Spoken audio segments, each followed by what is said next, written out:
In a massive escalation of tensions, Iran attacked Israel last year with over 200 ballistic missiles, raising the stakes in two direct attacks for the first time in history, after months of letting its proxies in the region fight the battle of the so-called axis of resistance. Hamas in Gaza, Hezbollah in Lebanon, the Houthis in Yemen, armed groups in Iraq and Syria.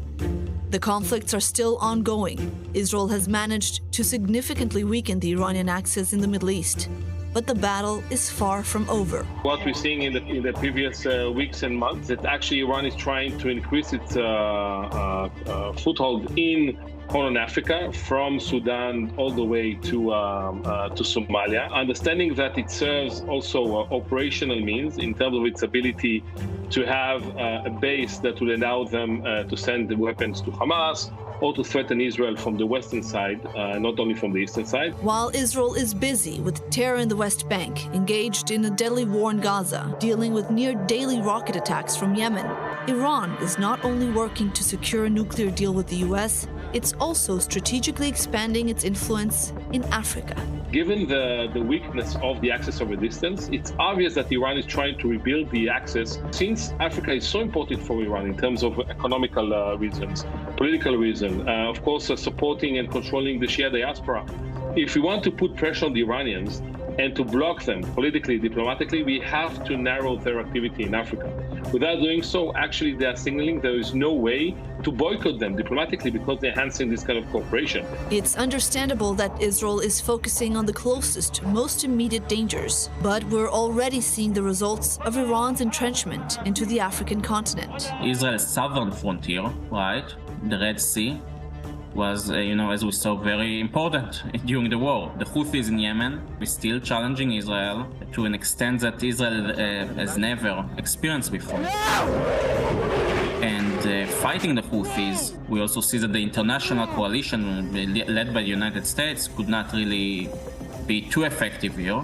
Israel may need to find new ways to fight the Houthis. And across the Houthis, across the Red Sea, there is the African continent, right? There is Africa, Eritrea and Ethiopia and Djibouti and Sudan. And this region of the Red Sea and its neighborhood is extremely strategic for Israel. We've seen what happened with the Houthis. We just let that problem fester and not really deal with it. It was too far away. We have other bigger, more important, pressing issues. But we have to think more as a regional power or maybe a global power, or much like a lot of our neighbors. Currently, Israel is concerned with a potential deal between Tehran and Washington on Iran's nuclear program. We agree that Iran will not have nuclear weapons. This can be achieved through an agreement, but only if it's a Libya-style agreement. Entering, blowing up the facilities, dismantling all the equipment under American supervision and with American execution. That's good. The second possibility is that there won't be an agreement. In that case, the option is military. Israel has repeatedly vowed that it will never allow Iran to have a nuclear weapon, with reports swirling that Israel is preparing for a potential strike on Iran in the coming months. We have to extend how we're seeing the Iranian threat, whether there's going to be an agreement or not. The Iranian issue is not going to disappear. On the contrary, if there will be an agreement, they will have more money, they will invest more in those activities, they will have more legitimacy. So we'll find them today in Africa, tomorrow in Latin America, and other places. So we have to focus on that. Iran is strengthening its diplomatic relations, military cooperation, economic incentives, and its religious outreach throughout the African continent. It's also supporting armed terror groups such as Al-Shabaab, Hezbollah, and the Houthis, as well as other armed Shiite groups, providing ideological and military training.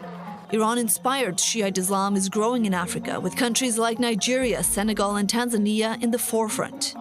And it's not just Iran that's gotten the memo. Turkey has been very active in Africa with its military presence, economical presence, culture presence, religious presence, spreading Islam all over the continent. In addition, Africa is experiencing rapid economic growth, quickly becoming a key player in the global trade and development. By tightening our diplomatic relation, this is one aspect of that. And then tightening our business-to-business collaboration And our security collaboration on those three levels can help a lot. And that's what we're doing right now in trying to create those bridges. If we're not working operationally, diplomatically, and security also on the security side, then what we'll have very strong Iranian presence, especially in Northern Africa, that will threaten Israel. We cannot stop the Iranian activity without having our own stronghold in Africa, working together with African countries and making them understand the threat coming from Iran. By 2050, a significant portion of the world's population will be African. The continent's rapidly growing population and economic power means a likely increased global influence, both politically and economically, and of course, in terms of security and conflict.